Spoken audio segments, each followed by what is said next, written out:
Hello, everybody. Welcome back to the Biostasis Technologies podcast. And as in last time, this time we have an old friend of mine, someone I've known for an awfully long time, something like a third of a century, I think. Robin may remember better than me. Um, I know Robin from back in the 90s, the days of Extra Institute, from our chats when he was working still. I was actually teaching at Pasadena City College and you at Caltech, and so we would get together sometimes to chat back in those days. This was the days when people thought that AI was a crazy stuff and nanotechnology was weird stuff, and so was biostasis and ideas futures and all these crazy ideas that are suddenly becoming quite normal these days. So it's interesting, I think, for our perspective. Robin is well known for a bunch of different ideas futures, decision markets, how we want to talk about those, and we'll discuss those a little bit. AI risk, another important topic on which Robin has some very specific views. I'm going to try to disagree with him, but it's going to be tough because I think we're largely on the same page on that topic, in distinction to a lot of other people.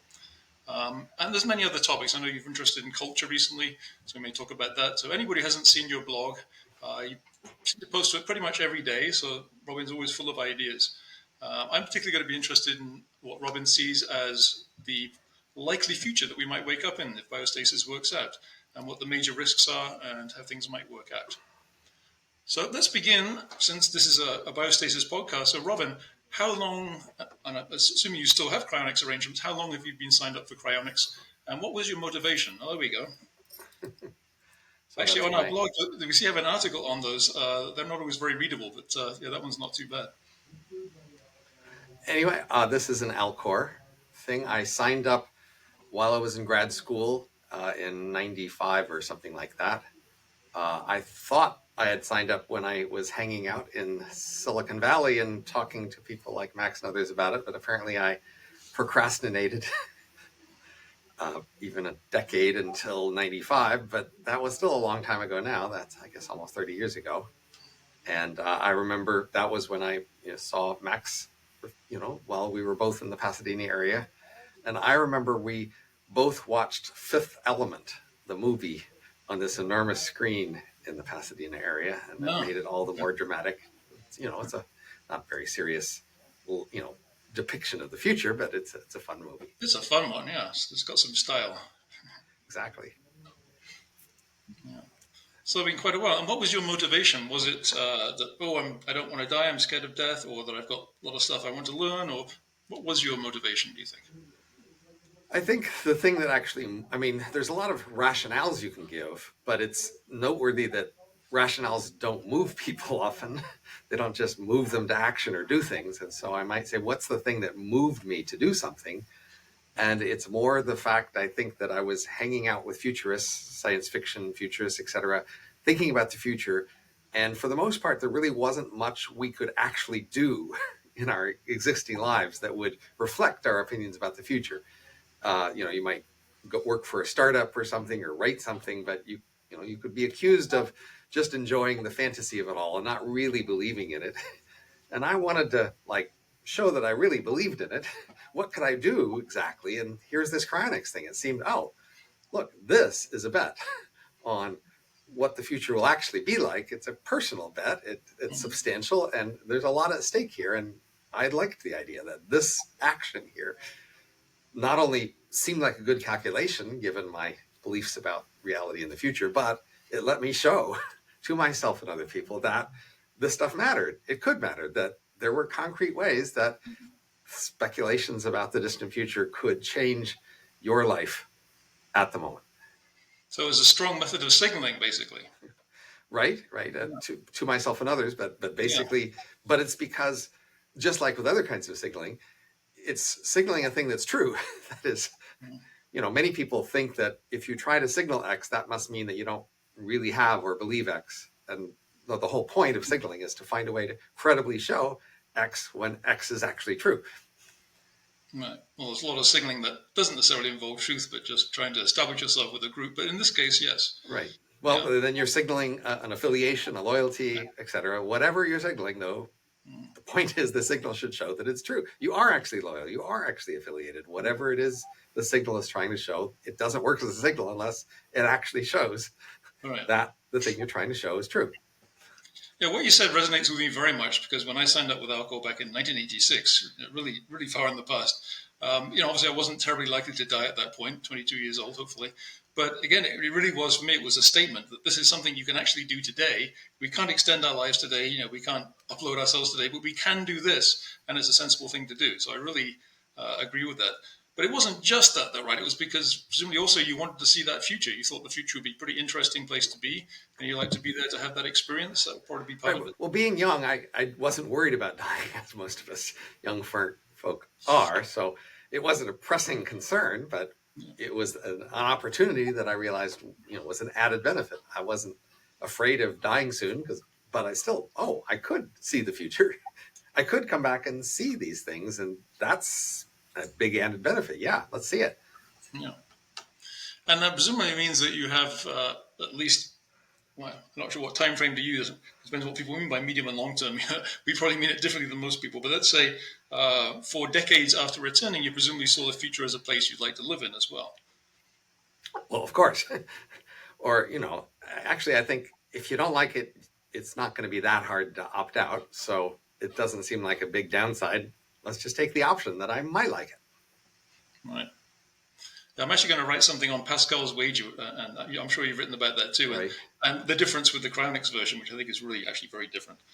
Well, let's talk about prediction markets, and specifically, tell us a little about those for people who don't know. But also, specifically, do you have any thoughts as to how to use prediction markets, or whatever you prefer to call them these days, to encourage cryonics or improve cryonics policy discussions?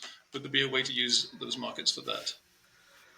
So, for everyone to have a context, in the late 1980s, I had been working on hypertext publishing with the people who were working on what would become the World Wide Web before it was a web. And they had a vision of the future that the World Wide Web would make debate more healthy. And in particular, they had the idea that backlinks would do that, that if you could look at something and see all the criticisms of it, then that would make it, you wouldn't fall for foolish things as easily. And I started to have doubts about that. And so I was trying to think of what else we could do to make conversation healthier. And because the people I was hanging about with were pretty, you might call them rabid libertarians, the idea of betting markets was accessible to me. And I just said, well, why not just use betting markets as a way to make healthy conversations on important policy questions? And so I spent a long time thinking and writing and trying to develop that, and eventually went back to grad school and became an economist here, and I've also tried to push that along the way. But the general point is that there is enormous potential for this general technology because the world is full of situations where we wanted to collect information and form a consensus estimate about something we care about, and we often do a bad job of that. But this new technology, as any new technology, needs to be tried out and proven in, small, safe initial contexts, and then it can collect a track record and then be spread to other contexts with time and more expensive, challenging applications.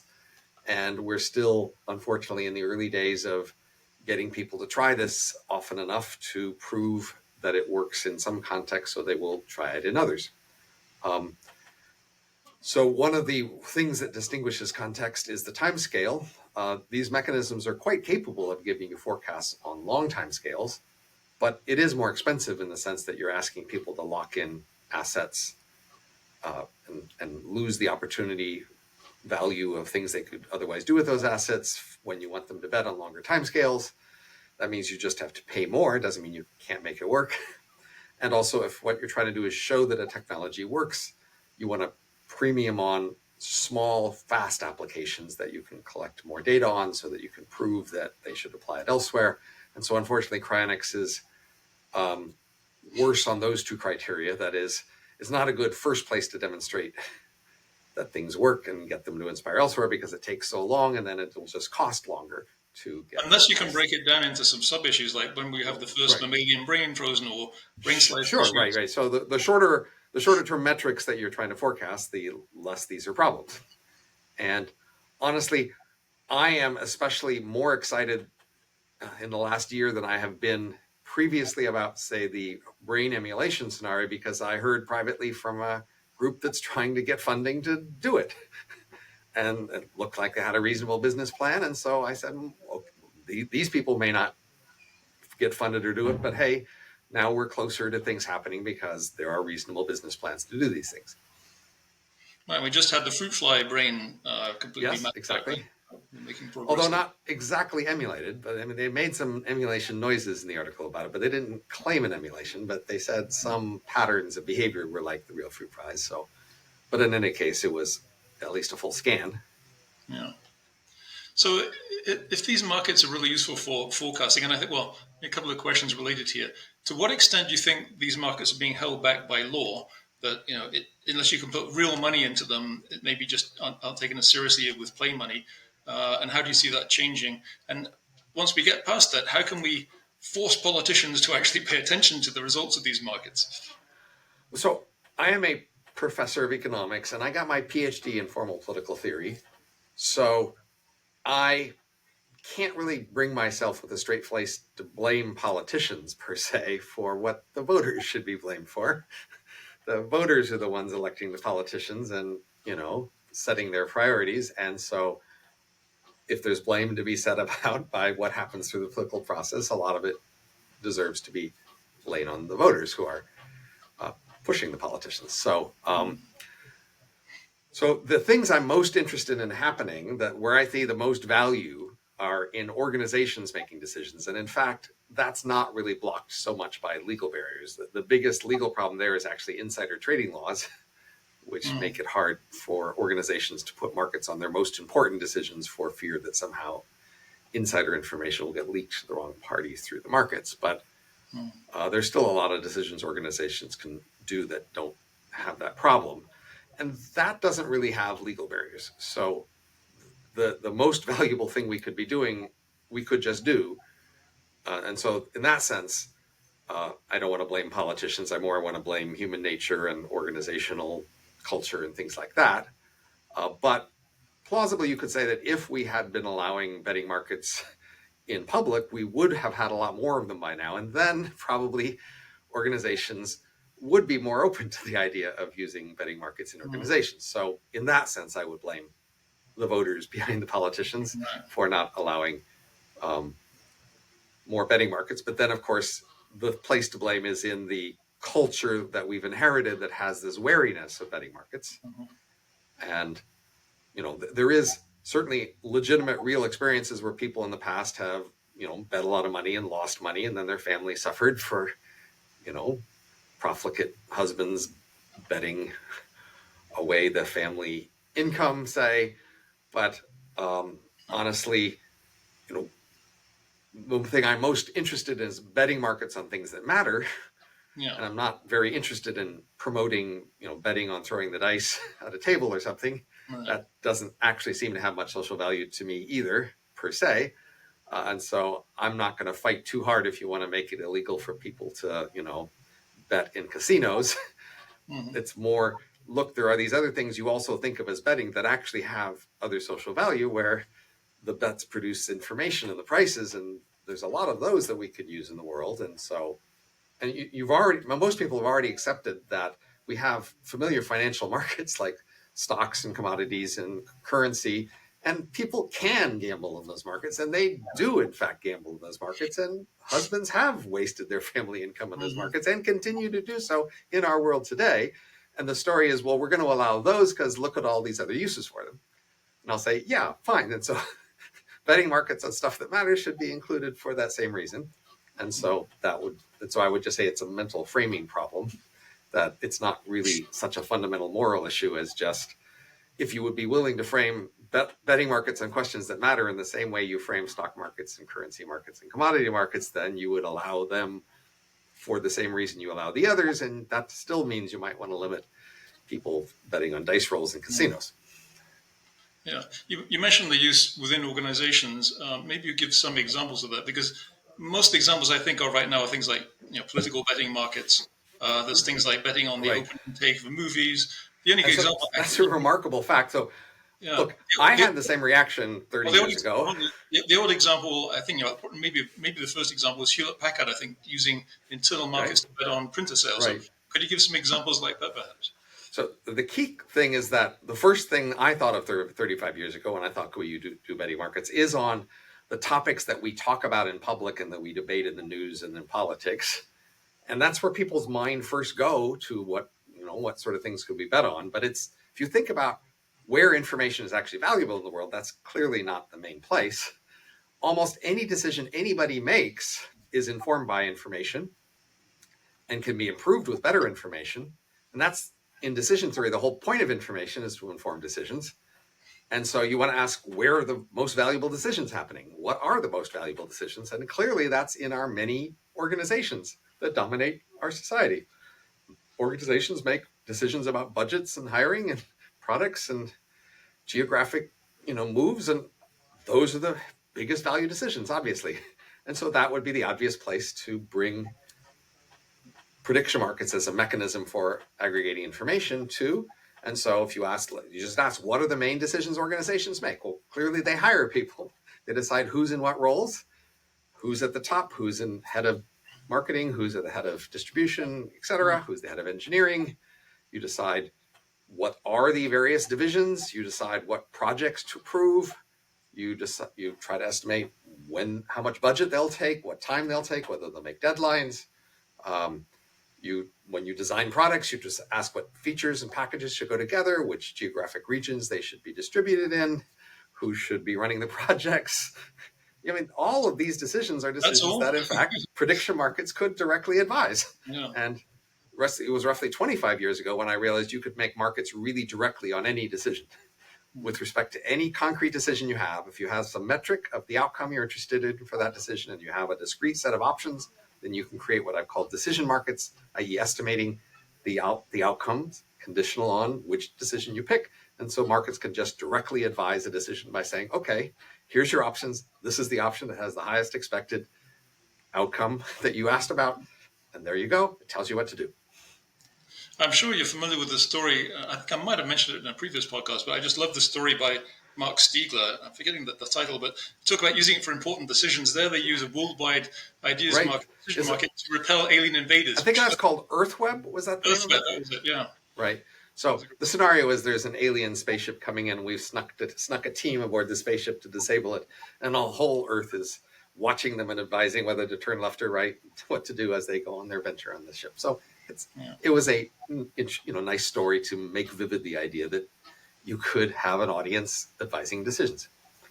Yeah, I remember that. It had one autistic character who could really hear sounds and he could tell where echoes were coming from and that kind of thing.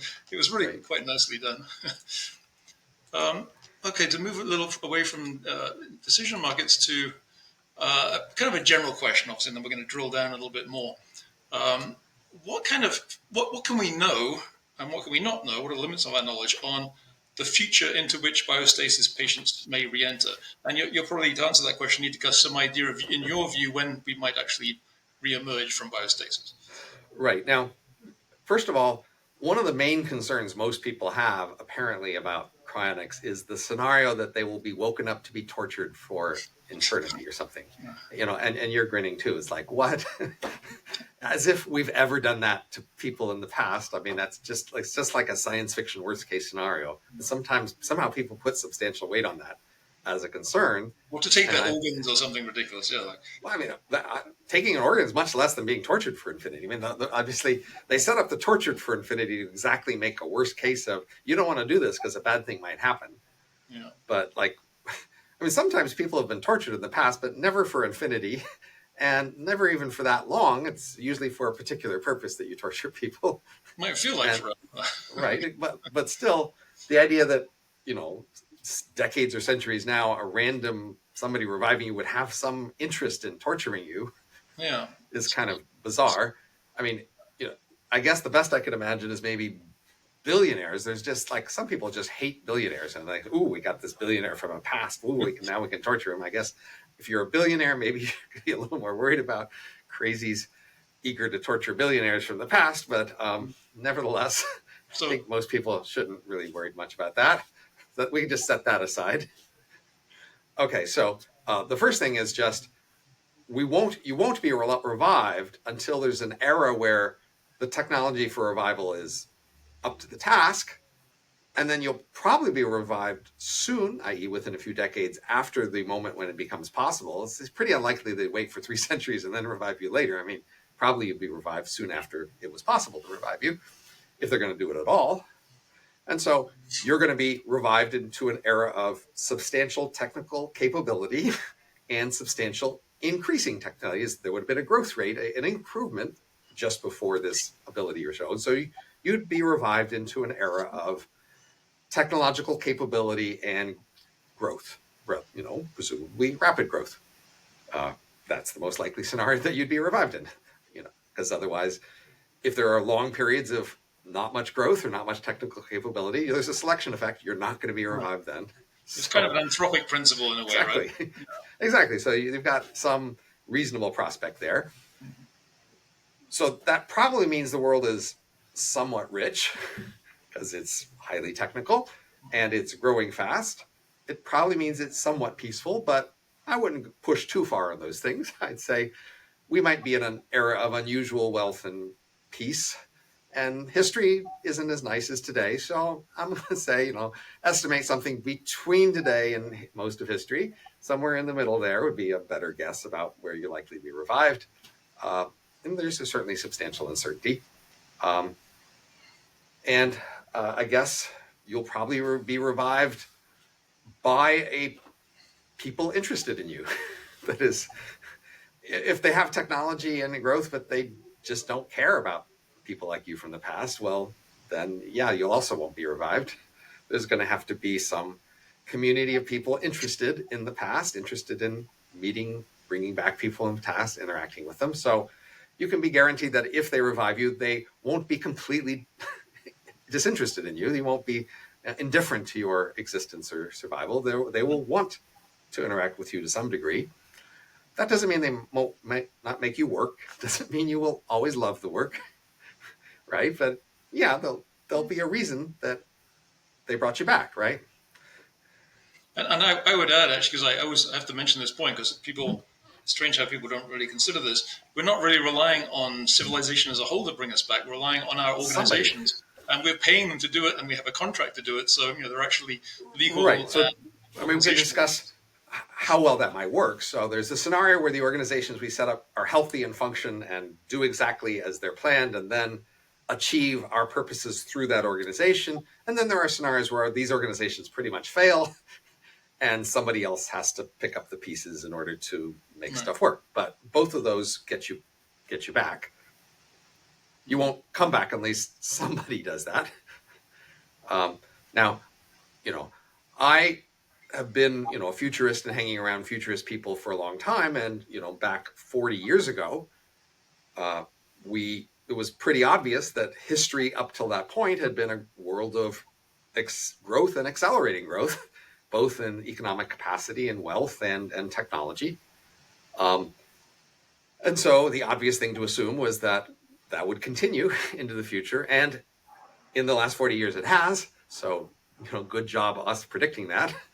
Although it wasn't particularly surprising given the trends up to 40 years ago. We can't really brag too much about that.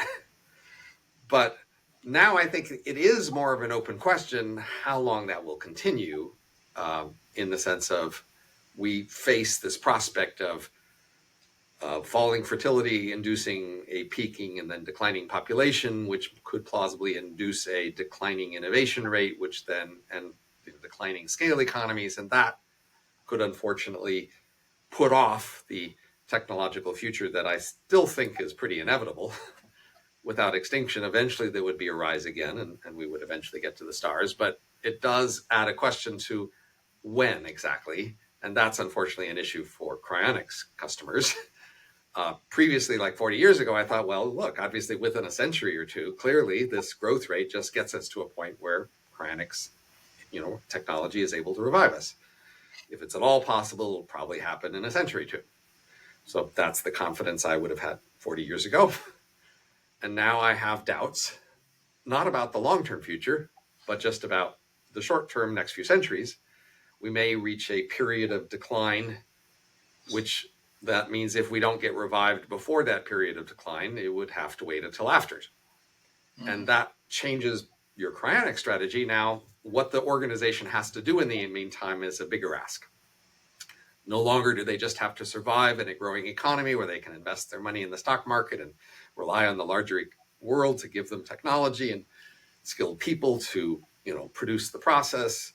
There's now the concern, if there's a decline, like the decline in the Roman Empire, something for our civilization over the coming centuries, well, what does it take for a cryonics organization to do its job through that sort of a period? And that's clearly a bigger ask.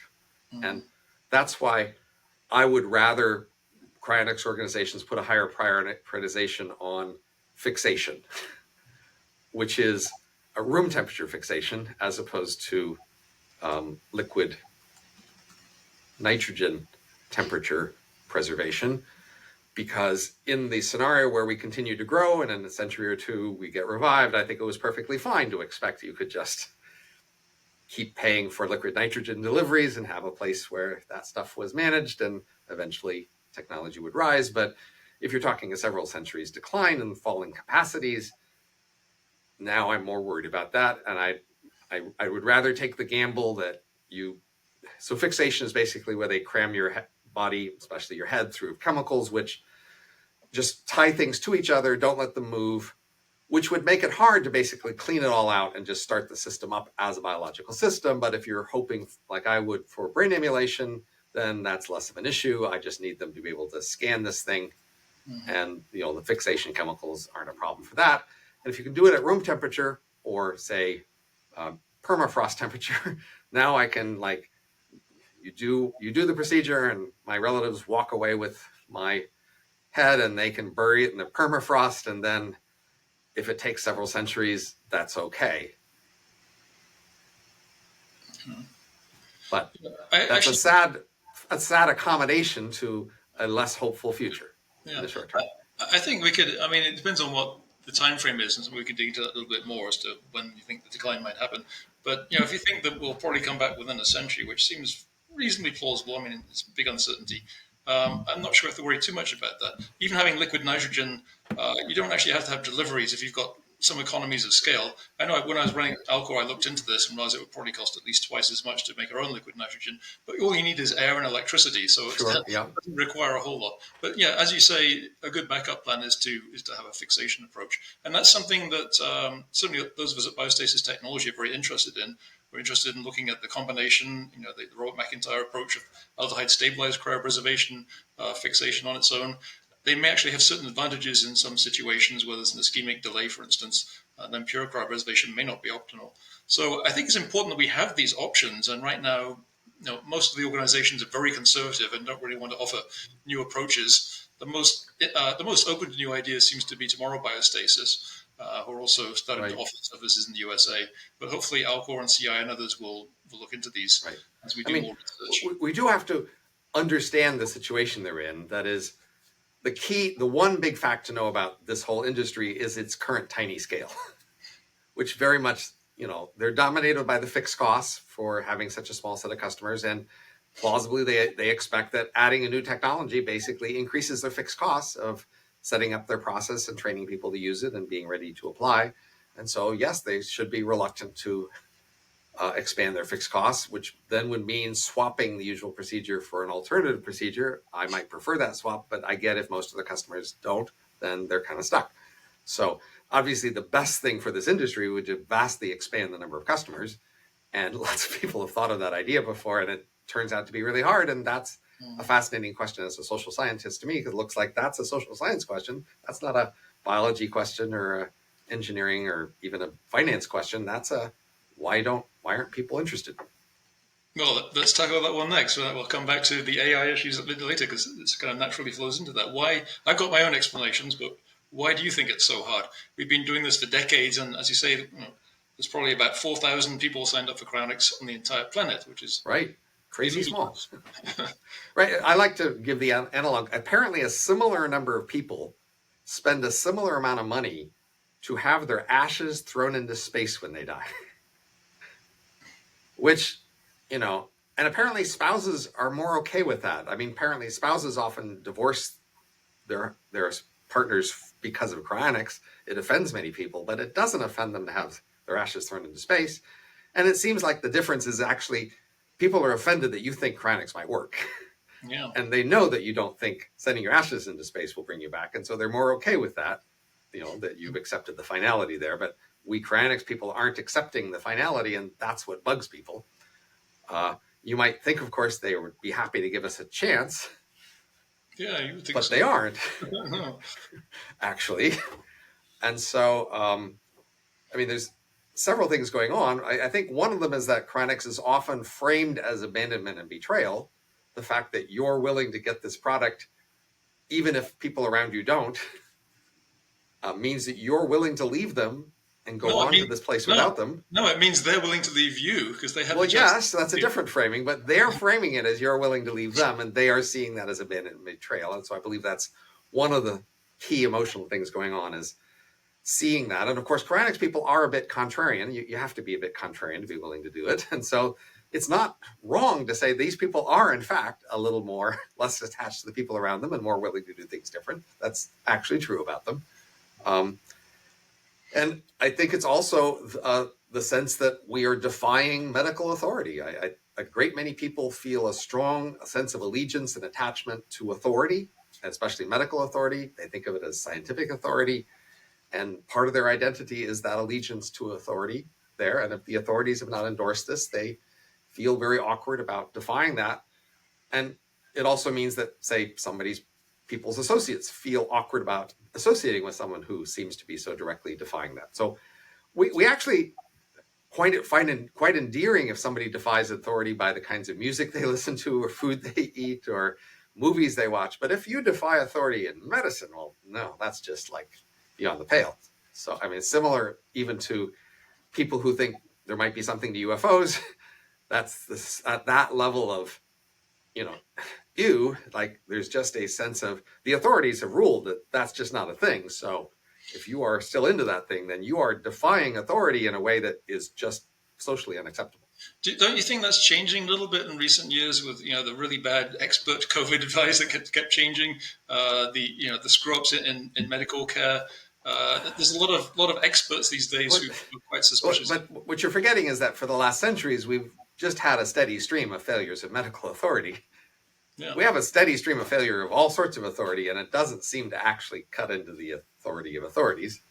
I just think for the most part, people feel like there needs to be authority and they're going to go with the best they have until you offer an alternative authority. I don't know that the authorities failing actually does much to hurt their allegiance. No, I think it is. I mean, just looking at surveys, to the extent that you can believe surveys, which I'm not sure that you always can. What people say doesn't necessarily reveal their preferences that well. But there's a pretty clear trend downwards. Like in people's trust in the media has crashed badly. In the medical profession, it's crashed. Of course, in politicians, not surprisingly, it's crashed. So I think there actually is a trend towards being more suspicious of authority. There's certainly plenty of people who are very much authority worshippers and call anything that they don't agree with an ex-denier. That's a really annoying phrase that people have. But I Right. think it seems to be spreading a little bit, for good or ill. I don't know. It just seems like I don't actually see that much of defiance of authorities. Take higher education, for example. We've got decades now of increasing, number of years of education. And we also have a lot of skepticism about the value of education. And people are quite willing to say, yeah, it doesn't look like college education is worth as much anymore. But still, in terms of choosing to go to college, there's more people than ever, right? So there's often just a disconnect between actions and rhetoric. And you have to look at what people do, not just what they say. And they're often willing to say a lot of things to disrespect things that they, in fact, won't actually defy in their actions. Yeah.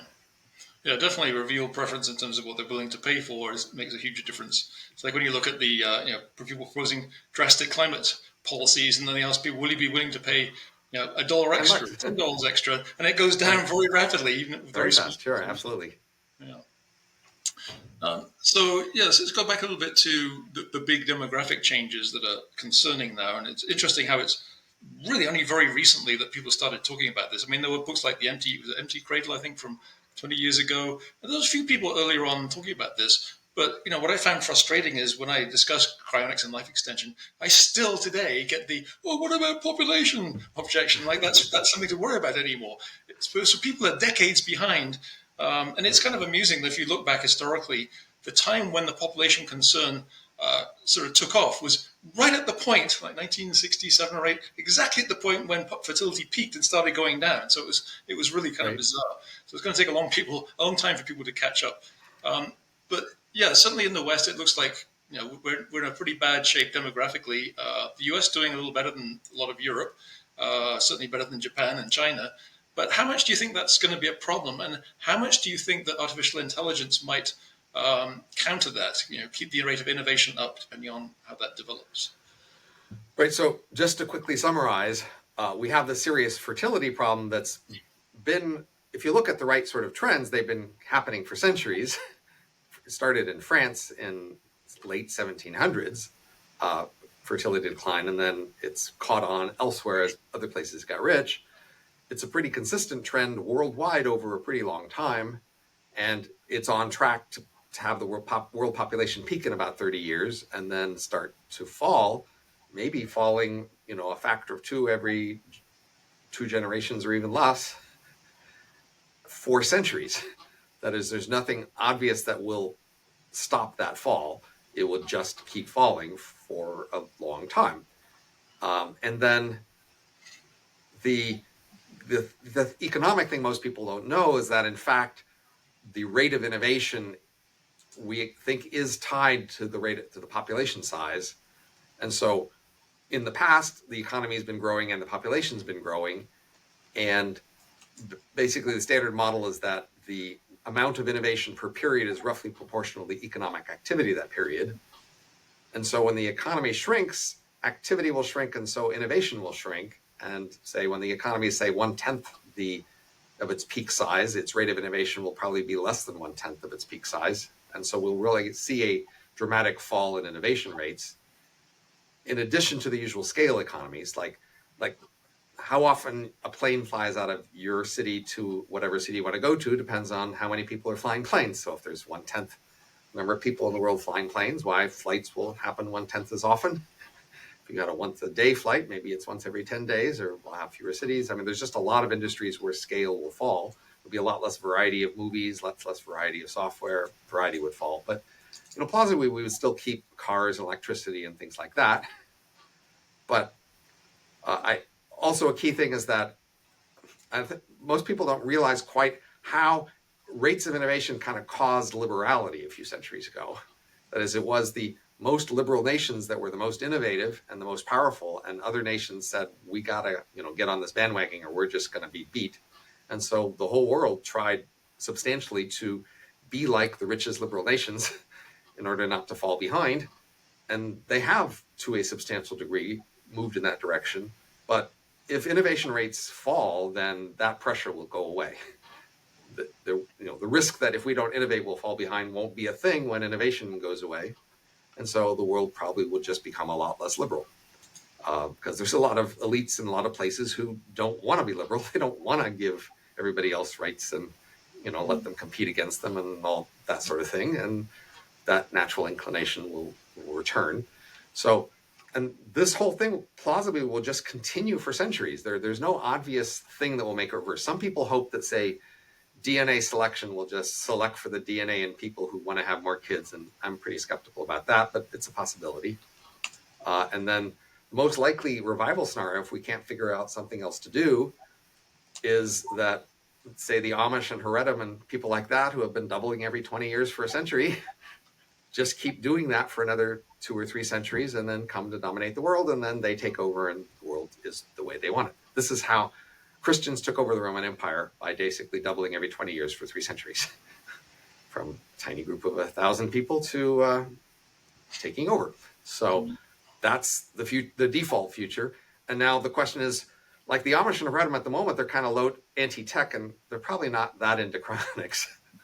So when they took over, they may get more friendly, but it might take a while. So that's the timescale over which you might have to ask for, they will eventually probably revive technology and innovation and growth. And eventually then cryonic revival will become feasible. But Now you're thinking about several centuries in the future, and then a whole different civilization being in charge, and whatever resentment or dislike they have of people from ours would color whether they want to revive us and how. That's the sort of scenario that I think you should worry about here. The Now, world of you asked romance. about AI, right? So AI is one of the hopes here Actually, that. actually, actually, Go Robert, ahead.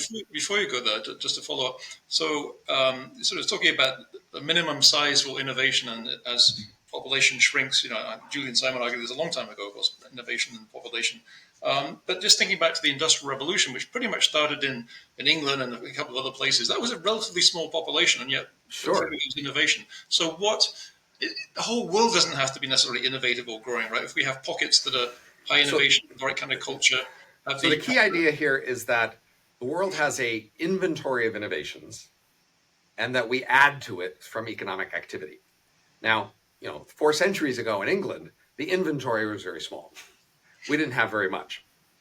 And there's diminishing returns in that we grab the easiest, most valuable things in the inventory first. So we've been adding to that inventory, but now it's about sort of the percentage increase in the inventory. So if you have a 5% increase in the inventory, you see 5% growth. And if the inventory is small, it doesn't take that much activity to add 5% to it. But as it gets bigger and bigger, it takes more activity to add another 5%. And then if you reach some peak point and it starts to get smaller, unfortunately, you see the question is the economic activity now compared to the integral of all activity ever so far. So you'll have accumulated this huge inventory of all the innovations so far. And now if you have small activity, you will perceive a small percentage change in the inventory. It will just look like you aren't learning very much as a fraction of everything you have, because in fact, that's true. That's the curse of wealth, of the wealth of innovation we will have had by that point, shrinking down again. Now, of course, if they somehow lost everything and had to reinvent everything, now they would have a perceived high rate of change in their inventory because they would be growing off a small base, but that would be terrible to lose all the stuff we've accumulated so far. It makes me think of have you read the book by Neil Stephenson, Seven Eves? I haven't read that, but I've heard of it. Okay, well, spoiler alert, anybody who doesn't want to have the part of the plot spoiled, close your ears right now. But basically, the moon gets broken into pieces and rains down on the planet, destroys pretty much everybody. And humanity shrinks more and more. There's a bunch of people, a few thousand people in space, and gradually they're dying off, and it ends up, well, I won't completely spoil it, a very small number, and somehow they have to survive and bring back civilization over the very long term. But yeah, as you say, there's a big inventory of stuff, and how many of us could go out and fix a computer or even an electric car or build a nuclear Right. reactor? So there's got to be some minimum size. Hopefully, we can not fall below that size. But yeah, okay. There's a special problem with computers in that computers are capable of being very durable. So we don't usually make computers durable because, every 2 years they're twice as good. Why bother? But in a declining world without much innovation, in fact, the computers wouldn't be getting much better. And then there'd be a strong temptation to just make them really durable rather than making a new set of them every 2 years to make them last 20 or 200 years, because you can. Chips are, in fact, intrinsically pretty durable, which would then create the problem that you'd have you'd be making these short-term computers, and then you'd have the market wants durable computers. They switch to making durable computers, and then once everybody has a durable computer, the market for making computers disappears. And now you just forget how to make them because everybody has these very long-lived durable computers that don't need new ones. And we could lose the ability to make computers for a long time, at least. Yeah. Well, there's always going to be some people who want something better, right? But will it be a large enough people? Right, but can they afford it, right? Because everybody's benefiting on this huge scale of our computer industry now. The fab plant's costing more and more money, the opposite of right. Moore's Law, right? Was it Ebrum's Law? They get more and more expensive, so yeah, that would be an issue. So the AI, can that counteract some of this problem of declining innovation and declining population? So if we can make human-level AI, if we can make AI that substitutes for humans wholesale through the economy, then obviously that drastically changes the fertility problem. no longer do we care about the fertility of humans so much in terms of the overall economy. The fertility of AIs can substitute. So if you have a world where you're just making a lot more AIs and then they make more AIs, et cetera, human fertility problem goes away in the sense that that no longer matters for the scale of the economy. Now, I've made a rough estimate in terms of how much more innovation can we expect to see before this decline and it's roughly 70 years worth more of innovation at the past rates you might have expected. And so then the question is, will we be able to develop human level AI in 70 years? At least the sort of 70 years we would have seen. And so obviously a lot of people at the moment are telling us you're going to get it in 5 or 10. You probably have people in your Twitter feed who keep from making these claims. And of course, they're very concerned about how that'll go wrong, as we talk about here in a moment. But I actually think 70 years is kind of challenging. It'll be, I mean, I wish it will happen. I want that to happen, but there's a substantial risk that it won't. But if it does, that certainly solves the economic decline problem. And then that presumably also solves the cryonics delay problem. Once there's human level AI, why that economy will grow much faster than ours now. And then you don't have to wait very long at all until cryonics revival becomes possible. Yeah, and I'm not even sure we need human level AI necessarily. It seems like a lot of innovation is recombination of ideas. Sure. And computers are pretty good at that already. So for fundamental breakthroughs like in physics, maybe you will need something like that. Or not necessarily like human, but at least human level. Well, this is the key question about automation. I mean, look, we have seen several centuries worth of automation so far. So we know a lot about the history of automation. And we know that the machines have gotten vastly better over these centuries, many orders of magnitude better in many dimensions. And yet they're still only doing a small fraction of the economy. So that's a striking fact about automation. My best model for that would be to say there's a log normal distribution of the difficulty of tasks with a very wide variance. And we've been cutting through that log normal distribution slowly over time. And that means there could just be a lot of the log normal distribution ahead of us to cut through before we get through most of that distribution. It's just task vary enormously in the intrinsic difficulty of doing them is the idea. But it's really striking how, I mean, our computers today are just so spectacularly better than they were 40 years ago or 80 years ago. You look back then and it's really hard to imagine how could that not be enough? Yeah. But it's not. That's the key fact. You know, many people for a long time have been worried, surely we must be almost there. And roughly every 30 years for a long time, we've had these bursts of concern and anxiety about automation and AI in the 30s and the 60s and the 90s now. And that's just been the continuous thing, is people seem to think at every point we must be close. Surely it couldn't be much farther now. Look at all the impressive things they can do. Yeah. That's what they've been saying for a century. So I got to think we have to infer, yes, it feels close now, but probably it isn't. Yeah. The fact that you're really impressed by the latest generations doesn't mean we're almost there. Right. I've made the same argument about exponential change in life extension, with the longevity escape velocity idea. My point is, well, you don't know where we are on the curve. Yeah, it may be exponential, but if we're down here, that doesn't help. Right. Exactly. Of course, Moravec pointed out that a lot of things that humans think are easy and natural that babies can do are really hard for robots to do. And of course, Tesla's got some pretty cool new robots, but they're still very far from being able to do all the things in the physical world that we do. But nevertheless, the standard, I think, is in 70 years worth of progress, can we make computers that not only can do a lot more than now, but basically do 80%, 95% of all the things people do? That's roughly the standard. If you can have that level of automation, then yeah, they can basically replace humans and the economy can grow with them. But if it's only 10 or 20%, no. It'll be interesting to see how things develop, for the next 10 years even, because all these McKinsey and all these agencies are putting out white papers about how jobs will be displaced and how fast it's going to happen. So, but we know, you and I are old enough to know they wrote those papers 10 years, 20 years ago, etc. We've seen those reports for a long time. Yeah. I like to go back and quote things from the late 70s, basically saying, the singularity is just around the corner back in the 70s. And it sounds a lot like what we're hearing today. So but maybe 30 years ago, I probably would be much more sympathetic to the idea that the singularity was around the corner. And in the late 90s, things felt like they were really moving, and then they slowed down again. So, yeah, so I think people overall. Well, so actually, it kind of relates to the next question, really, is so today there seems to be a whole variety of views about AI and extinction risk. There are people who are saying, "Oh no, the big problem is misinformation and people spreading stereotypes." Others saying, "No, AI is going to wipe us out in the next few years," like Eliezer, who's completely convinced they're going to kill Right. us all tomorrow, Right. and people in between.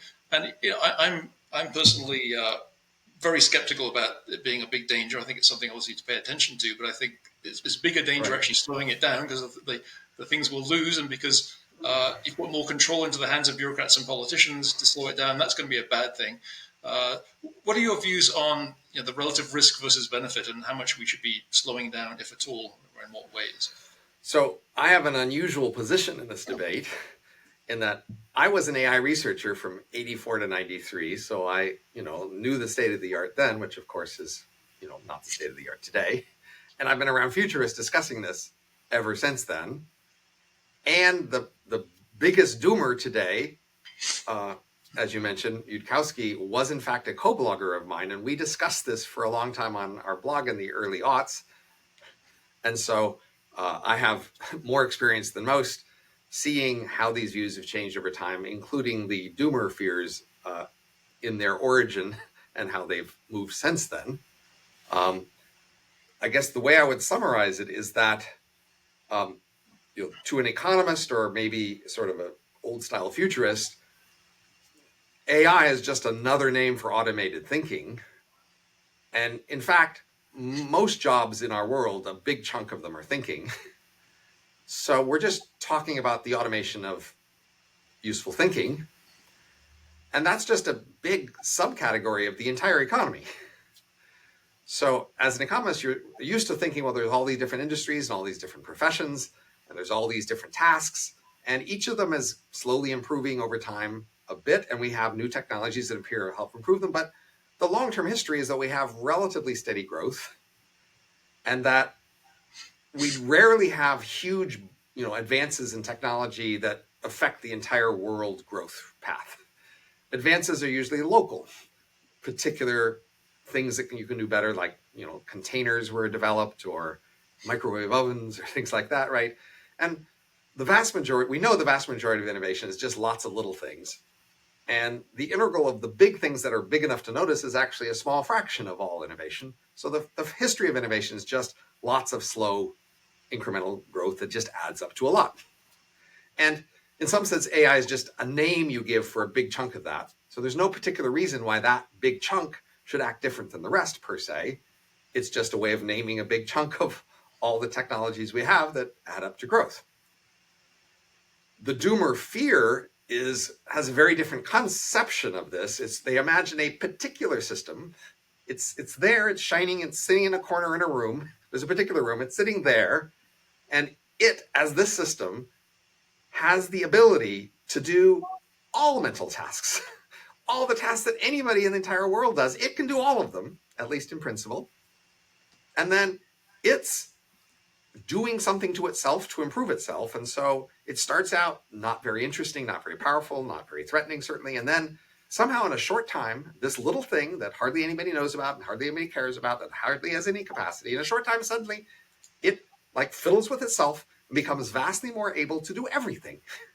Everything.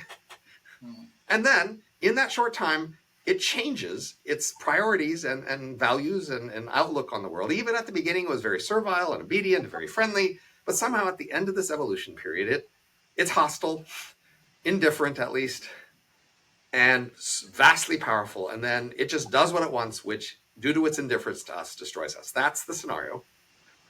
And you can see how that scenario is just so different than the usual economic scenario of a world full of lots of little parts having lots of little, abilities that slowly improve together, managed by different people and professions and industries, cities and nations. You're imagining the capacity of whole nations and professions and industry all crammed into one machine in the corner of one room. And this thing not only has all those capacities, it has this magic ability that none of the rest of us really do to improve itself vastly in a short amount of time. And then, as a side effect of that, vast improvement to just completely change its priorities and inclinations and affiliations such that it's indifferent to us and destroys us. So, I mean, the point is just to highlight a lot of this is just a very different conception of how you frame the situation and what are the relevant, you know, assumptions to make. Mm-hmm. And I think as an economist, this assumption sounds really crazy, but apparently to people who've read a lot of science fiction or just who don't know much economics, this somehow all sounds plausible, that there is this machine in the corner in somebody's room that suddenly, in a short time, makes itself vastly more powerful and kills everyone. So again, I might say, look, in the actual world, AIs are being created by large corporations who are profiting off of it, who are competing with others, and they're making incremental progress along the way, and they're testing it constantly, not only a hypothetical situation, they're monitoring how it's applied. So if these things ever start to cause problems, they're going to notice. It's not Mm-hmm. like nobody's going to notice. And with pretty much all technology, the way we've always dealt with pretty much all technology is we make stuff, we're not sure how it'll play out, and when it causes problems, we notice and then we do something about it. And that's the right way to deal with complicated things you can't figure out ahead of time, is try it out, see what problems it causes, address the problems. You Right. want sort of general liability and social awareness such that, you know, cars cause problems, they cause car accidents, they cause congestions, you know, TV cause problems, some people watch too much TV. I mean, just every technology is something that gets spread and then ends up having, you know, unexpected side effects, some of which are negative. And the typical way humanity has always dealt with these things is to wait for problems to be realized. And then if you're going to regulate it or address it, you wait for concrete realizations, and then you address your fixes to those concrete realizations. There's Right. only a few exceptions, like maybe nuclear power, where we authorized some regulatory agent says, we said to them, oh, go imagine anything that could go wrong with this, and then authorize you to create regulations to require them to do things about all the problems you imagine. And that has not gone well at all. That's been terrible. Yeah. It's not a good No. example to follow. It No. shows exactly it's bad to tell people to go imagine stuff that could go Yeah. wrong and then, you know, It's regulate things on the basis of all your imagined problems. it's the precautionary principle, right? Really, it's just it's saying before you do anything, foresee everything possible that can go wrong and prevent it. Which you can't do that. That's just not a way you can run society or life at all. You've got to. Right. And so, as you know, like the way they made the peace without the nuclear industry, they say, okay, you're only allowed to require things that will increase their costs up to the point where it's the same price as other forms of energy. And of course, they get it wrong, so it's usually more expensive. So basically, they killed this industry. But that's their limiting principle. Oh, we're not requiring everything because we have this badly implemented limiting principle of you can only add requirements that, you know, raise the costs up to the same price as other stuff. But every time there's an innovation that might reduce the cost, they then tighten the restrictions Exactly. further. This radiation principle that doesn't make any sense. Yeah. Exactly. Right. And so again, the main example people have of a kind of thing we regulate in this more abstract, you know, imagined fears way is a terrible example. So we don't want to do that with other things, including AI. So, Yeah. I mean, the main summary is, look, AI is at the moment just a name for a huge category of things, i.e., all automation. There is nothing in common in that category of things that makes it sense to be regulated in any way according to that category. We now regulate appropriately by impacts. We Mm. regulate cars when they crash into each other, or, you know, chemicals when they pollute, or things like that. That makes sense to regulate specific impacts that affect people in particular ways. If AI ends up contributing to it, then of course all of those existing liabilities and regulations will apply. There's Mm. no particular need for a new specialized liability or regulatory regime for AI unless you believe this FOOM scenario. That was the name for the scenario of my ex-co-blogger Eliezer Yudkowsky, i.e. the machine in the basement that takes over the world in a weekend. Mm. Yeah, if you think that's likely to happen, then yeah, you got to do something different than I'm saying. Yeah. But that's crazy unlikely. I think yeah, and the reason it's crazy, I think that it's because it makes a good story, and I think it's because it's resonant with our myths, our religious myths, right? There's it's like a deity suddenly coming to life or visiting the earth, and second coming, it really kind of reflects that kind of myth. And it's kind of more difficult for people to think in terms of economics and how power is distributed, and to consider that rather than a single, like Nick Bostrom's singleton, instead of that, we probably have competing set of AIs, competing corporations who are watching each other. If someone else produces an AI that's dangerous, they're going to jump on that and say, oh, yeah, don't buy theirs, use ours. There's not going to be a single AI that controls everything and that sprints ahead of everybody else. That just isn't a realistic view, I think, as you say. I mean, we're not going to say it's logically impossible. We just don't see any particular reason to believe it based on what we've seen so far. So we should assume it's like everything else. Now, maybe one counter argument to what you were saying, not about the single AI so much, but stepping back a little bit to say that given the history of innovation, we shouldn't really expect any particular innovation to radically change everything. But what about Ray Kurzweil's argument, basically that computer technology is spreading into everything, including medicine and everything, Well, and so is a single kind of technology that will drive everything super fast at an ever accelerating pace. well, certainly there's a lot of technology in the past that have infused most everything, right? You could say like metal. Yeah. Metal used to be a pretty limited thing, and now metal is everywhere. Or electricity used to be a pretty limited thing, and now electricity is everywhere, right? Pretty much all of our devices use electricity, right? So you could say numbers and measurement, digital representations. Those used to be pretty rare, but now they're everywhere, right? Thing, yeah.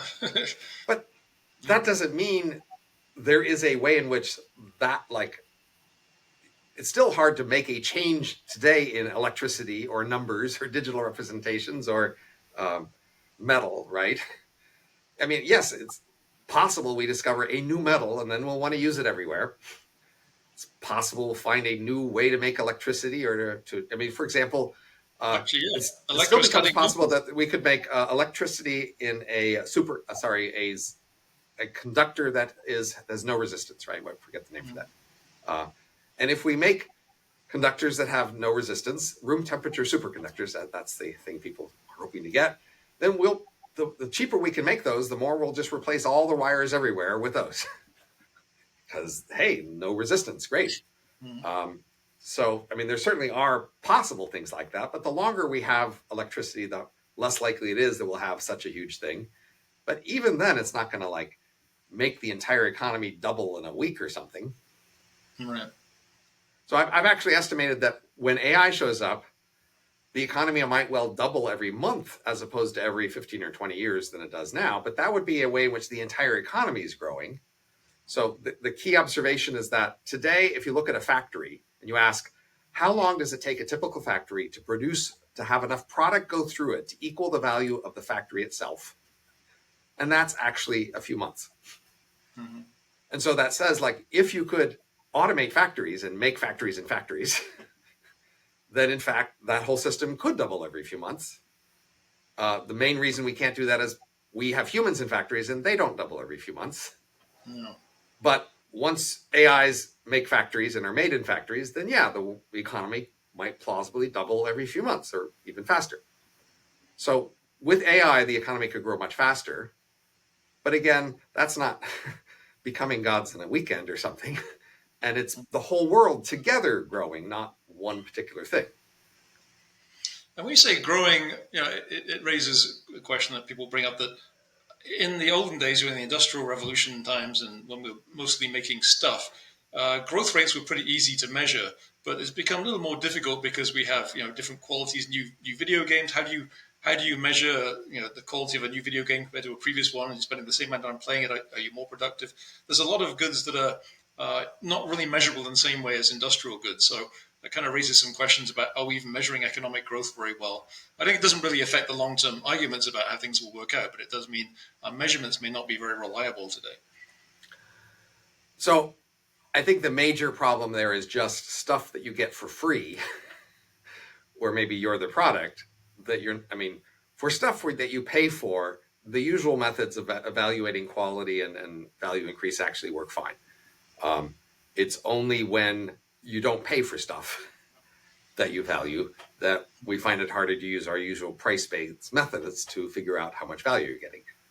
But even then, we can sometimes see how much you're willing to pay for compliments. For example, maybe you don't pay for the web pages you visit, but you can't visit them unless you've got a computer or a pad to help you, and we can look at how much you're willing to pay for that to get an idea of how much value you're getting. Or obviously you can't do that unless you spend time, and we see how much time you're willing to put in. And so I think we're actually doing a fine job. But I mean, the key point is say, we're mismeasuring half of growth, right? We're only seeing half of growth, and growth is twice as far as it is. Okay, well, fine. We're off by a factor of 2, but that still lets us compare different towns and countries and industries and different decades, because that error is the same across all of those. It's more when the errors would be different at different places that that error would cause a problem in comparing things. So if somehow the mismeasurement was worse now than it was 20 years ago, then it'd be harder to compare today to 20 years ago. Or if the mismeasurement was worse in US than in China, well, then it's harder to compare US to China. But to the extent that they have roughly similar economies with similar kinds of things, you expect the mismeasurement to be roughly the same. And so it's not an obstacle. I think one interesting approach, and I'm sure you're familiar with this, is kind of based on Julian Simon's work, is now put out by humanprogress.org, using an abundance index. So rather than trying to just do inflation adjustment, basically what they'll say is, how many hours did you have to work in 1900, 1950 to get something today compared to today? And they can say, well, it's 27 times more abundant or 3,000 times more abundant. That's actually seems like a fairly useful way for comparing for most things. Right. And that's the thing that our world is doing the best at, honestly. Our world is doing great at, business innovation and technology innovation. And I didn't realize until recently that may not be enough.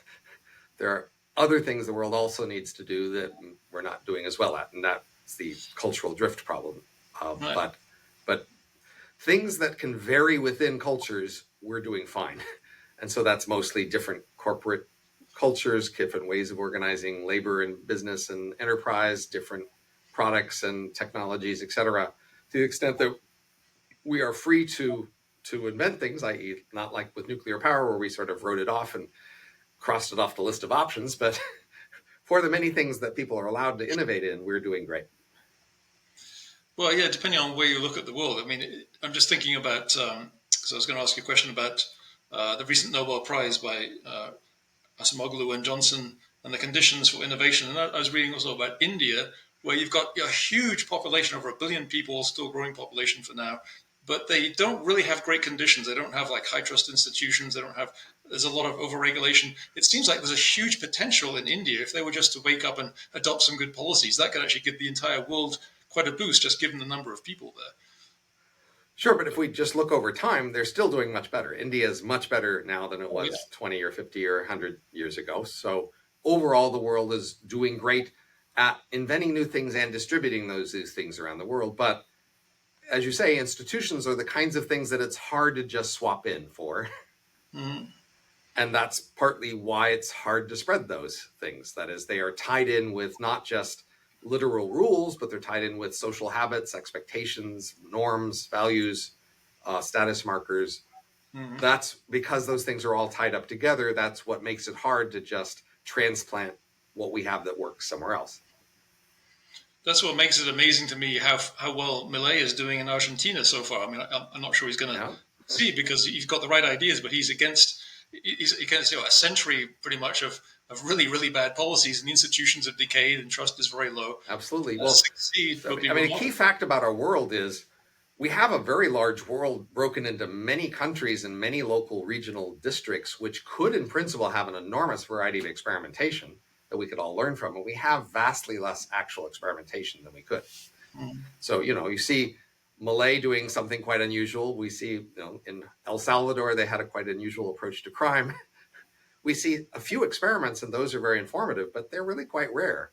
I'm really struck by, say, in COVID, at the beginning of COVID, the usual public health experts said the usual thing. Then all the elites in the world got together and discussed it for a month. And at the end, they decided, no, we have a whole different plan.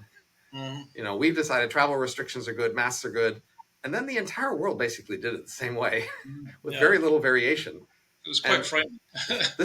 We really have a global monoculture, especially among elites, which means we have much less experimentation of policy variations. And that means we are learning much less and more at risk of all the things that monocultures can do wrong.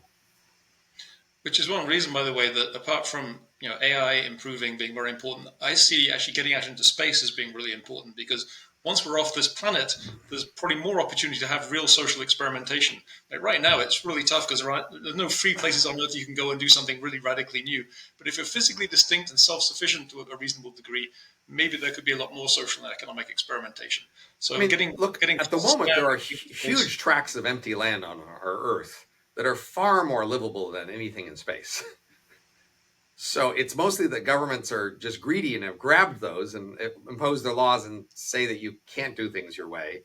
It's not that there isn't lots of empty ocean and empty land on Earth. It's that the nations have grabbed and controlled those. So the question is for space, well, as soon as there's anything out there going on, won't the nations go grab and control that the way they've done with all the land on Earth? I'm just not very, once you get to other stars, okay, I can see how a central administration on Earth find it very hard to apply their regulations to distant stars. But within the solar system, I'm not actually seeing the ability to defy a central authority that says it controls you. If it thinks it controls you and wants to impose that, I think it just can in the solar Well, system. you can say we're going to drop a big rock on you from space, so leave us Yeah, alone. so pretty much everything in the solar system is visible from everywhere else, and everything is impactable by throwing a rock that follows an orbit and then lands wherever it is. So yes, we're all actually pretty vulnerable to each other in the solar system. Yeah. But I don't know if you've ever read talking of the difficulty in managing a widespread galactic civilization. There's a very amusing book by Eric Frank Russell called The Great Explosion. If you haven't read it, it's a short No. little book, a quick read, but it's hilarious. It's very, very funny. These bureaucrats going to different cultures, one of which is like a Gandhi culture, and they just can't get them to do anything centralized. They just refuse all the time.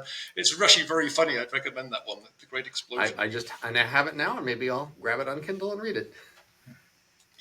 Okay, here's a question for you. This is based on the book you co-authored, The Elephant in the Brain. So maybe you could tell me about the basic thesis and how would your ideas in that book, how they could be used to more effectively promote cryonics. Okay, so I'm an economist, and we economists have studied things like medicine and education, et cetera. And I learned early on what we'd studied, and a lot of that is just weird and doesn't make sense. And so I've been scratching my head for a long time. We all have, like, what the hell? And early on, I had been reading evolutionary psychology, and the idea came into my head that the thing people say they're doing might not just be what they're actually doing. People might not know why they do stuff. And so first I consider that as a hypothesis about medicine, that in fact puzzles in medicine, I did a 2-year health policy in medicine postdoc, might be explained by just postulating that we have other agendas, priorities in medicine than we say. We usually say we are in medicine in order to get healthy. And what if we're just there to show that we care and let other people show they care about us? What if that's why we're in medicine? And so it seemed to me I could explain a lot of puzzles in medicine by postulating that. And once that hypothesis seemed plausible to me, I was more open to considering other related hypotheses that in a lot of areas of life, we have a lot of strange puzzles with behavior, and that you could understand those puzzles better by just postulating that we have motives that are different than we say. And that's the point of this book, The Elephant in the Brain, Hidden Motives in Everyday Life.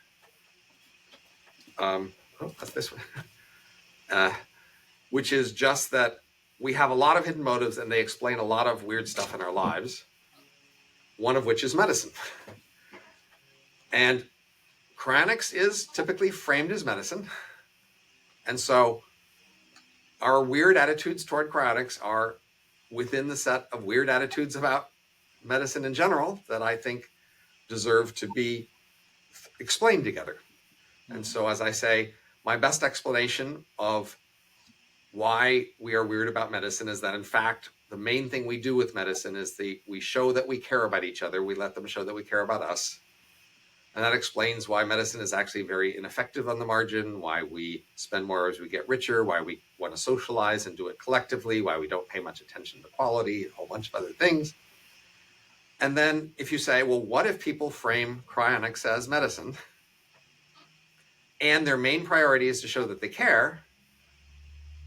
Well, that sets us up for this abandonment and betrayal framing. You see, it's very different. If a community of people, a church, say, all bought cryonics for each other so that they could all go on to the future together, well, that would look like a devoted, caring group of people who are using this to show that they care about each other. But when it's about a bunch of individual antisocial nerds, each of which wants to go into the future all by himself, and even if other people don't with him, defying the usual authorities, then that looks a lot like he doesn't care and in fact is willing to abandon people. And of course, part of wanting to go with authority is showing that you care. That is, I think when people want to show they care about each other, they want to show that the authorities are behind them in this way they care, and that they are showing the other person that they have brought the authorities to their aid to support them. That is, if I'm showing I care about you, I want to show you I'm there for you. All my friends and associates are there for you, and all the most powerful people I can get on my side, I'm going to get there to be there for you. And that includes all the most powerful, respected authorities.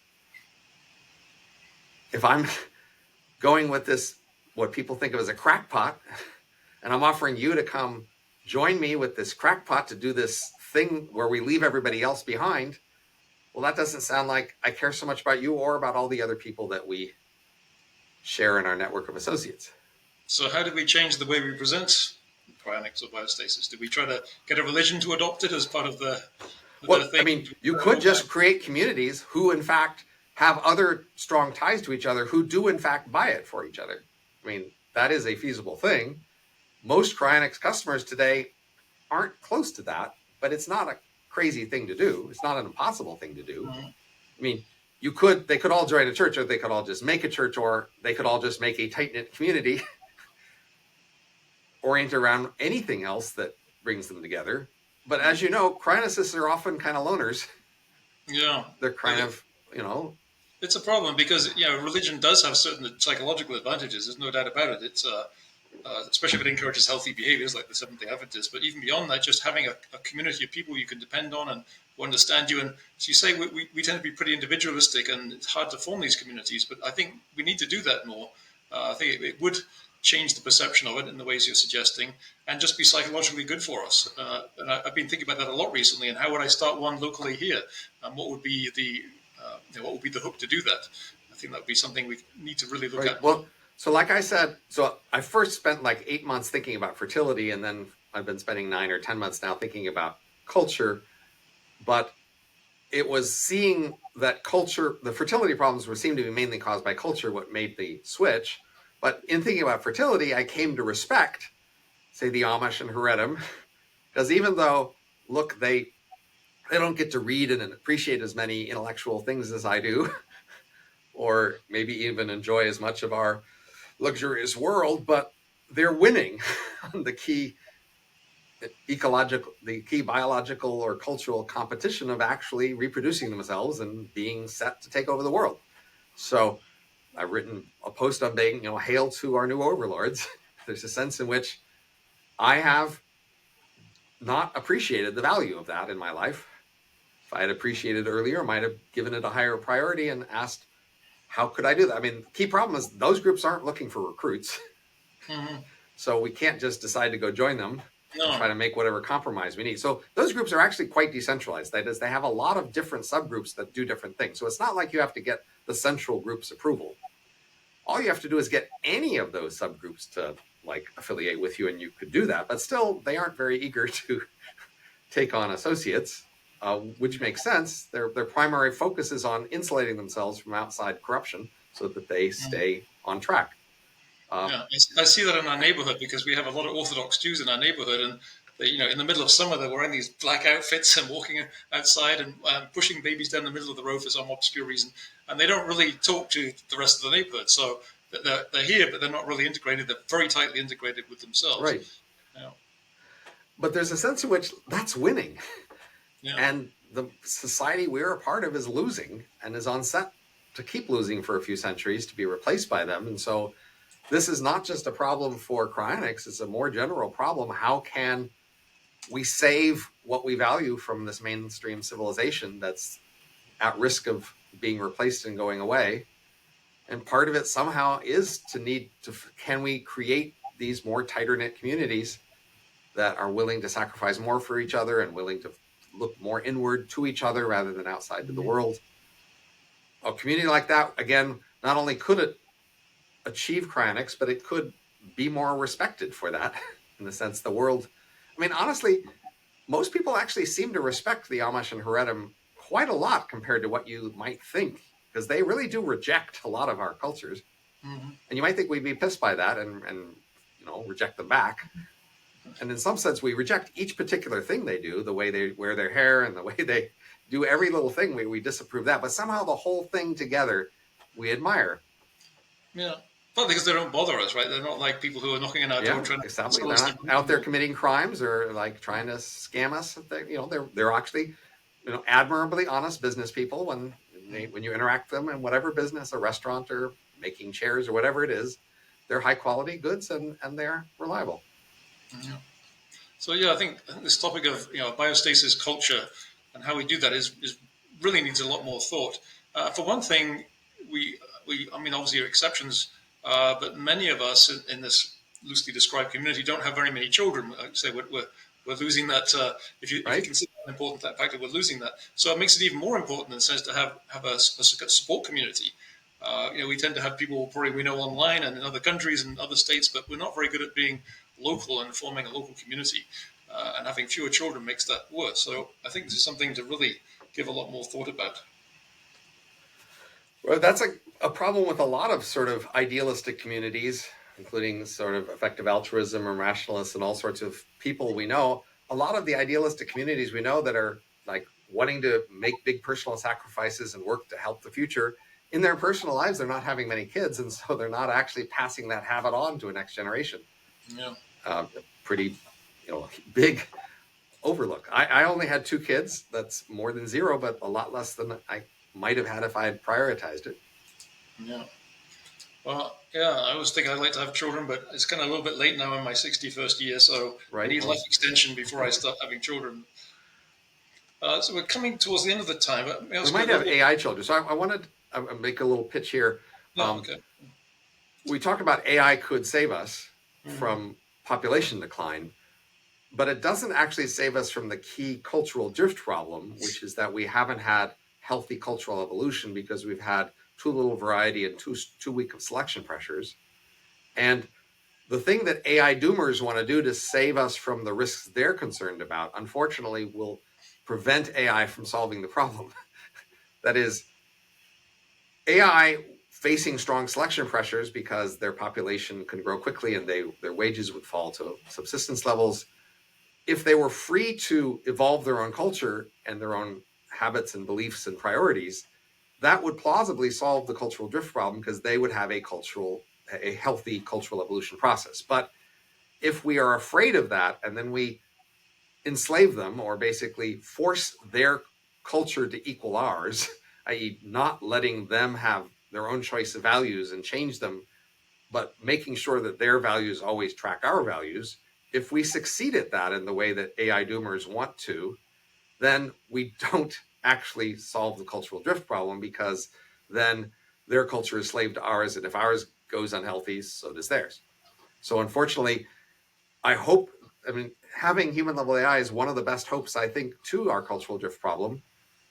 And we may well achieve that in the next 70 years worth of development. But then we need to let them actually evolve their culture in Yeah. order to have that potential be realized. It's funny. A lot of the people you're talking about on the sort of the left, I hate the term left and right, but the left side of politics will be the first to sort of talk about colonialism and oppression of other cultures. But that's exactly what they're doing, as you're suggesting with AI. They're trying to force that culture to match ours. So they're being very dominating with human culture over the AIs. So it's kind of funny. Right. They often excuse it by saying, well, there ought to be possible to make a machine that has no more value, so we have no qualms about doing anything we want to it. I'm not sure that's true, but they have that strong belief that it should be possible somehow to make an AI that you can treat any way you like because it has no consciousness or moral value to it, and that therefore you're completely entitled to treat it any way you like, and therefore it's okay to enslave them. Yeah. I would think that that's possible in principle, but probably not likely in practice because or probably desirable, honestly. no, no, not Shouldn't we desirable. create a set of descendants that are as free as we are and as spontaneous and as passionate and as energetic and ambitious and aspirational, that they will go on to make an even better future? And that's what we want our ancestors to have done for us and what we should hope to do for our descendants. Mm-hmm. And we want them to be conscious and have moral value and to go and make more of that in the universe. Yeah, as long as they leave us to do our thing as well. Let's talk about a little bit further future. So I know that, well, I think that your view probably to come back from biostasis, you'd be perfectly happy to come back as an upload, right, rather than having Absolutely, exactly. yes. Um, so one thing people don't seem to discuss too often about that is uh, who would control your operating system, to put it crudely. How would you know that you were secure against having your mind controlled? Who's going to run the system that you're based Sure. on?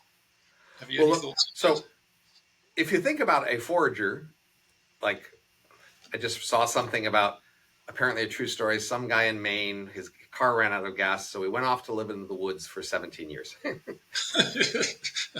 Okay. way of doing Okay. it. Okay. I guess that worked for him. But the point is, he didn't have to worry about infrastructure support. He was living all by himself.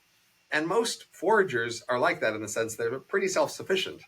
But we are dependent on a very large infrastructure world, like electricity and roads and internet and shopping centers. And we right now couldn't really survive without this large infrastructure around us. So we are in principle at risk. If this infrastructure could coordinate and demand that we submit, we'd have to submit because, hey, we can't live without it. And so honestly, I don't think the brain emulation's infrastructure requirements are that much more vulnerable than ours. Yes, they need infrastructure to exist and survive, but so do we.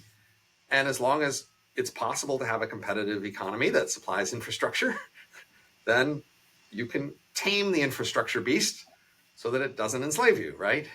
And we are now not enslaved by our local towns but we need their water pipes and we need their sewer pipes and we need their electricity and telecom, and they do control those things, but thankfully they don't enslave us, right? So again, it's not so much about the technology, it's about the social organization. I do think slavery is a real fear. It always has been. It's actually possible now to exist, and it'll be possible to exist in the future. And yes, you should, in fact, worry about whether there'll be slavery in the future and which end of it that you'll be on. That's a completely legitimate fear about the future. But I don't think there's any special reason to think that brain emulations make it more likely. It's just a generic fear that we should all be worried about, whether it'll happen, how much, and you know what to do to avoid it if it looks like it's heading your way. Maybe one final question to look at the long sweep of the future. So it sounds like, in your view, for the next 70 years, hopefully innovation will keep going, and maybe longer than that if AI picks up the slack. So we can see a period of increasing abundance basically for some time to come. But in the long run, there may be limits on that. And in some of your work, you paint what to me is kind of a frightening picture of living on a subsistence level. But what do you mean by subsistence? Presumably, you don't mean that you can barely feed Right. yourself. It seems to be a little bit different than what we traditionally consider subsistence. Right. And you So, think, I mean, almost all animals ever and almost all humans in human history have lived at a subsistence level. So it's not a hypothetical. It's not a strange thing. We know what it looks like, roughly. It means that you need to work a big percentage of the time so that you can survive, to support yourself with what you need. Now, for a long time, the main thing was food. And so then, as subsistence, like most animals, need to spend most of their time foraging for food so that they have enough food, right? But then they don't have to spend much time making clothes because that's just grown on them with the food they make, right? And there's a bunch of other things they need that are just like air. They just breathe it. They don't have to supply it. In our world, food is a smaller fraction of what we need. We need some other things, and we just talked about the infrastructure we need now, and in the future, M's will need other infrastructure. And the idea of subsistence would be they need to work most of the time to pay enough for these infrastructures to exist. That doesn't mean, for example, that they feel a lot of pain or misery or disease. It depends on, well, what kind of jobs are available and how miserable or painful those are. That is, the key claim is that work needs to happen to support the infrastructure. And in a world where the population it grows as far as it can, then it grows to a point where there are just barely enough people to manage the infrastructure and make it do all the things necessary to support them. So they all need to work a lot to make that happen. But presumably in the future, work will be a lot less boring than, say, work in the past was, at least for maybe our subsistence farming ancestors. Apparently, foraging was a lot more interesting work. But maybe to us, still looks pretty boring. So the work would be whatever the most productive way to organize the work to do the things that need to happen. The work isn't designed to make it interesting, but I just think it'll happen to be interesting because most simple work will be automated. So in the past, a lot of what's made our lives boring is because there's things we need to do that are just pretty boring. And because they're not really tapping our mind that much, they're not demanding very much of our capacity of our mind, but they need to be done. And so our minds are bored. And that's what makes them boring. But when simple mental tasks can just be done by machines, then we won't be bored. You might not find them hugely motivating. And many people work in complicated jobs with vast, bureaucracies and rule sets and things like that. And they could find that not very motivating or exciting if they just think the whole thing is uninteresting, but they're not boring exactly. They're still complicated and, can immerse you and get your attention immersed in them and take a long time to think them through. So when you say subsistence, I tend to think, and I think probably the general image is an absolute level of poverty where you can barely feed yourself, you don't really have shelter, maybe just enough to survive. But that's not really what you mean, right? You're probably living in what's less like a pretty good world, maybe indefinite lifespan. So for emulation, so I have this book, The Age of M, which is about this scenario. And again, book presentation. And they mostly live and work in virtual reality, and it's just cheap for virtual reality to be completely luxurious. So everywhere they look, it's all beautiful and gorgeous and glimmering and shiny and friendly and welcoming. And every food they taste is a wonderful mixture of flavors.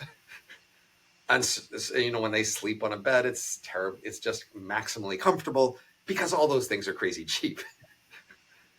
But they do need to be working most of the time. That's the margin on which, if working 80% if they work a certain percentage of the time, but they could work more, well, then the population would just increase until the point where they really couldn't work more.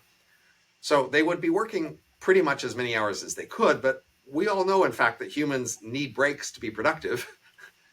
And so they would have those breaks because that's what makes us productive. So they'd have, breaks every hour and break at lunch and break in the evening and breaks on weekends. And because that's, in fact, what makes humans maximally productive.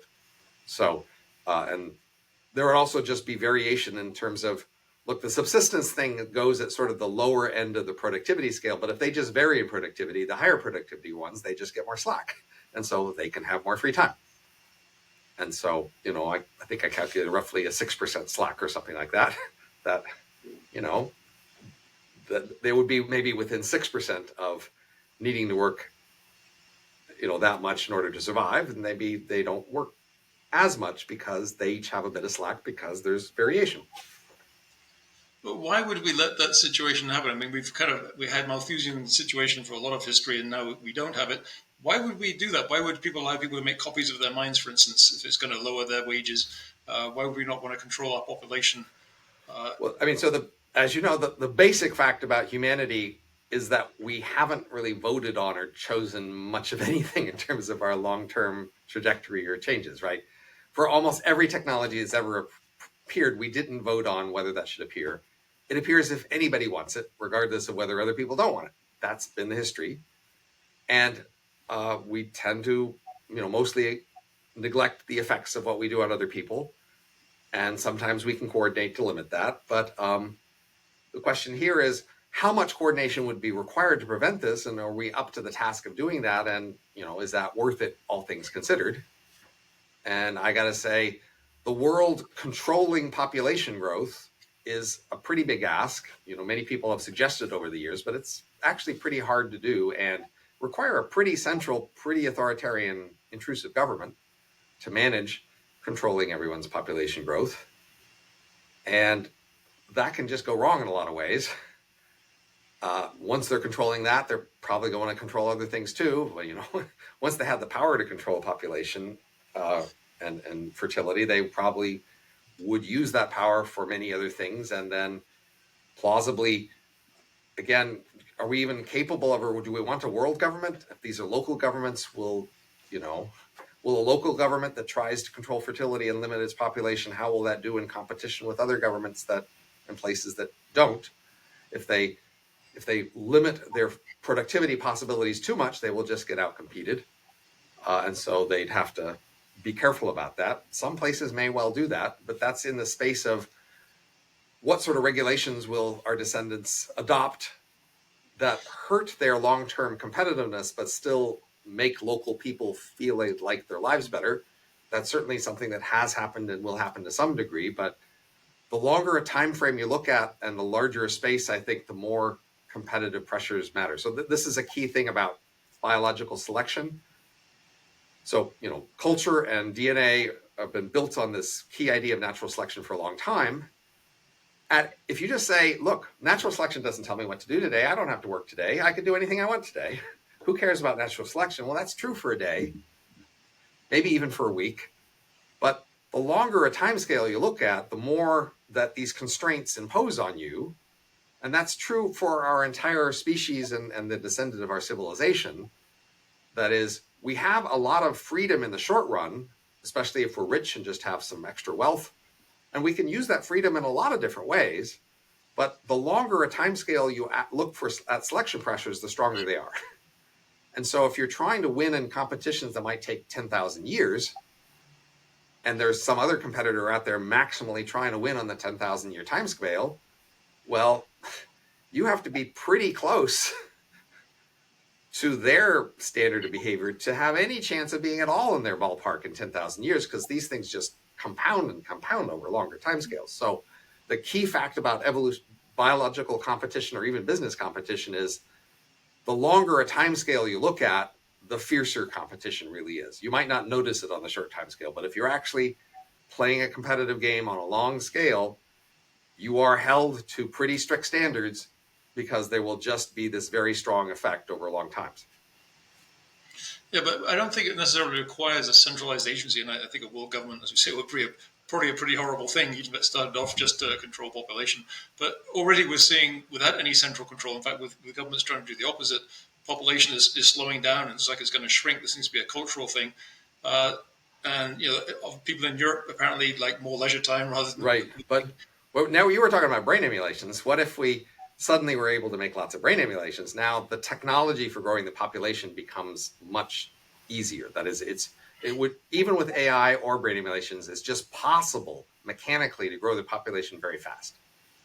And so then the question is, who limits that? Who stops that? So obviously with humans today, it's very slow and expensive to grow people, and that's why we're not growing them very fast. But in an alternative technology, it could be very cheap and fast to grow the population. Right, but presumably if we have rights to our emulations, then I might say, well, I don't want any copies of me made. And then maybe not, but anybody out there who chooses to make lots of copies of them, the population of the world increases as a result, and the wages fall as a result. So when you're in a world where the marginal, the number of people affects the marginal wage, then it takes anybody growing the population to lower wages down for everyone. But I don't see how that follows, Robin, because obviously population's grown a lot over the years, and yet wages have gone up. We're vastly wealthier. Why? Because we haven't been able to grow the population fast, right? But like certainly 1,000 years ago, the growth rate was so slow that we could grow the population fast, and that's why people lived at near subsistence wages. Like for the most of human history, people lived at subsistence wages because of this robust process by which population could grow faster than wealth, and so wealth per person falls until the lowest point it can sustain. And that's sort of standard economic analysis that I think is roughly right. But I think we're about out of time. Yeah, we better wrap up here. We could go on talking a lot longer, probably. But it'd be good to have you back at some point. Well, thank you very much, Robin. It's very stimulating. And of course, I should say I'm a big fan of biostasis and all the work that people like you do to make it happen. Even though it's a tiny industry with little revenue, there's at least an industry there and people making the advances they can given the limitations they have. And as you said early on, I think it's a really important point. This is something you can do today. You don't have to wait for someone to invent Exactly. life extensions. Is that something you can do today? So, in some sense, when I get a bit judgmental about people in the life extension community, I say, "Do you have biostasis arrangements? If not, why not?" Right. Yeah. All right. And then you Well, could join the two of us in an interesting future, perhaps, if it all works help out. us create a culture that we need to make this survive. I'm going to come back to that topic a lot, and since Well, that's your good. current focus, I'll be talking to you more about that, I'm sure. I hope so. All right. Well, thank you very much, Robin. Thank you.